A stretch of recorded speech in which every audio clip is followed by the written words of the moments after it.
In 1992, the country was open to multi-party elections, and Jerry John Rawlings hit the campaign trail as the presidential candidate for the National Democratic Congress. The NDC has a vision of social development, economic justice, integrity, and accountability. As he spoke on the podium, this country is not going back. She's moving only forward. It was clear that JJ was still a man of the people.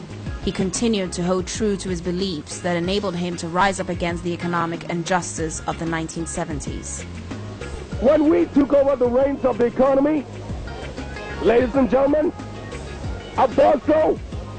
Places like that were dead. HDC was producing what? Half or one-third the current volume. One-third the current volume.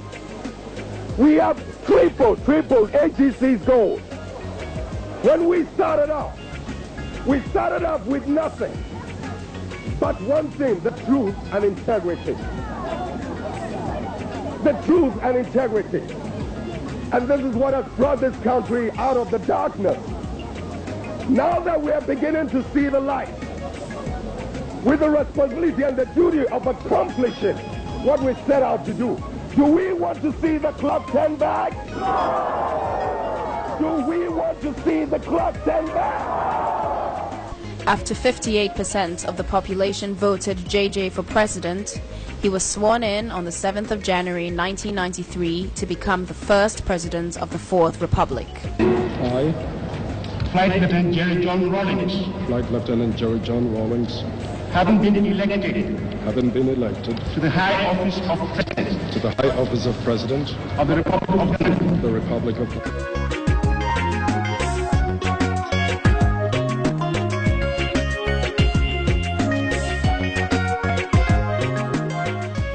And in 1996, President Rawlings and running mate Professor Atta Mills were on the road campaigning for re-election, which they won.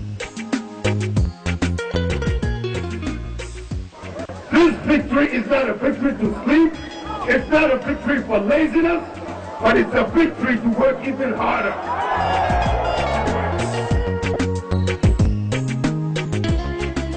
Democracy is to be able to have dialogue, to be able to debate issues.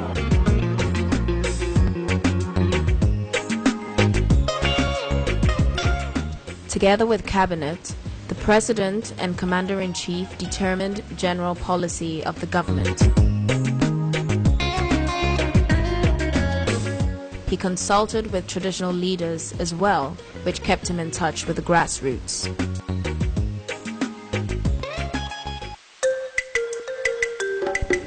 During Jerry John Rawlings' tenure in office, a mausoleum was built in honor of the late Osagyefo Kwame Nkrumah. Kwame Nkrumah was not perfect, and I may be one of the most critical people about certain aspects of his government. But I will never deny him nor any man the praise for outstanding achievements, and for Dr. Nkrumah in particular, the things that made him a great figure in history. On this 32nd anniversary of Ghana's Republic Day, we are laying Dr. Nkrumah's remains to rest at the site of his greatest triumph.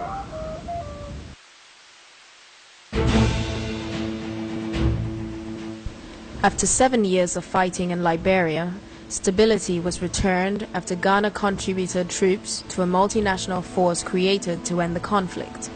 Jerry John Rawlings played an integral role in the final peace process, which was brokered through the economic community of West African states. The instability of Liberia is affecting the stability of the sub-region. It's making it difficult to attract investment. It's making it difficult, to improve the image of Africa.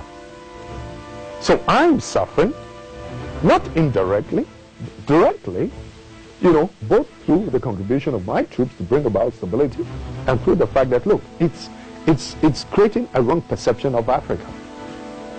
So we have a moral obligation to do what we can to bring about the necessary stability, because we're all being judged, all of us, despite the efforts we're making. We're all being judged just by, you know, little things happening here and there. I mean, quite frankly, I just don't think it's fair and right that Liberia, that used to be, you know, a former colony of America, you know, should have degenerated into a carnage of that kind. No Western country lifted a hand to assist her. And yet she didn't actually need that much. But when it comes to the European theater, the whole of Europe, NATO, the US, everybody pumps in all the necessary resources. And yet we didn't need a fraction of that to assist us in Africa to deal with our own problem. And it's not as if we were not making, you know, our own efforts as members of the ECOWAS community when we put together some troops to move into Liberia and to stop the carnage. We didn't have enough resources. All we could, and being members of the UN, quite honestly, I mean, there was no reason why they could not have assisted us in a very humble way.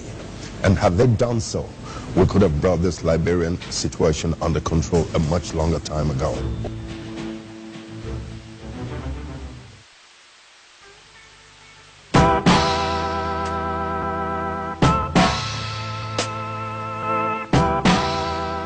The hard work of the 1980s built a strong base for Rawlings to go to many countries to promote the good name of Ghana for viable foreign direct investment.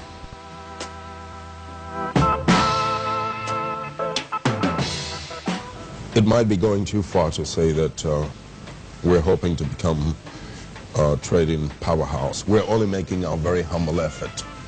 But the point is that precisely because of the political stability that we've enjoyed in this country, I mean, the world has virtually come to our assistance, you know, led by the IMF and the World Bank, as well as some of the other Western communities, in order to help us lay the foundation for a developmental takeoff.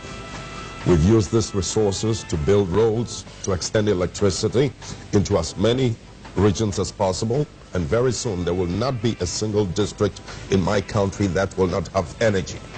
In other words, there will not be a single place in that country that will not be, you know, potentially viable for industrial takeoff. Yeah. So that we virtually lay the foundation now for, you know, developmental takeoff. You want businesses to come in. That's one of the reasons you're going around the country. Precisely. Yeah. And that's part of the reason why we're here. If I may use the word seductive.